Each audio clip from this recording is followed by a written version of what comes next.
ସଦାପ୍ରଭୁକୁ ଧନ୍ୟବାଦ। ମୋର ପ୍ରିୟ ଭାଇ ଭଉଣୀମାନଙ୍କୁ ପ୍ରେଜ୍ ଦ ଲର୍ଡ। ଦେଖ ଆମେ ଯେଉଁ ଦଣ୍ଡ ଭୋଗ କରୁଅଛେ କି କଷ୍ଟ ଆସୁଛି, କେବଳ ମନରେ ଦୁଃଖ କରନି, କାହିଁକି ନା ପ୍ରଭୁ ପରମେଶ୍ୱର ସେ ସଦା ସର୍ବଦା ମଙ୍ଗଳମୟ।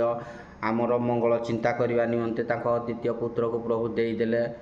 କେବଳ କାହିଁକି ନା ଆମର ସେ ମଙ୍ଗଳ କେବେ କରିବେନି। କାହିଁକି ନା ଦେଖ କଷ୍ଟ ଦୁଃଖ ପାଇବାର କାରଣ ଆମେ ନିଜେ।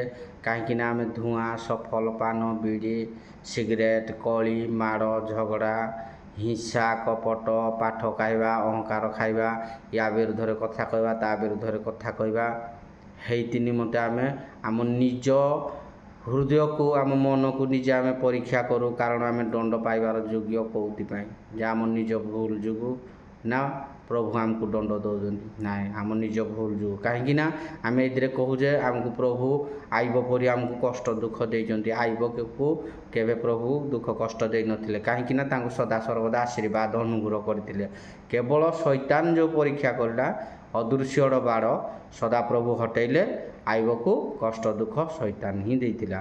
କେବଳ ଏମିତି ଆମ ଭୁଲ ଯୋଗୁଁ ଆମେ କଷ୍ଟ ଦୁଃଖ ପାଉଛେ। କାହିଁକି ନା ଆମେ ସଫଲ, ପାନ, ଧୂଆଁ, ବିଡ଼ି, ସିଗାରେଟ୍, ବ୍ୟଭିଚାର କେତେ କାର୍ଯ୍ୟ କରୁଛେ ପ୍ରଭୁଙ୍କ ବିରୁଦ୍ଧରେ। ସେଇଥିପାଇଁ ଆମକୁ ଦୁଃଖ ଆଉଛି। ଆମେ କହୁଛେ ଯେ ଆଇବ ପରି ଦୁଃଖ ପାଉଛେ। ନା, କେବେ ପ୍ରଭୁ ପରମେଶ୍ୱର ମଙ୍ଗଳମୟ, ସଦା ସର୍ବଦା ମଙ୍ଗଳ ଚିନ୍ତା କରିବେ। ପ୍ରେଜ୍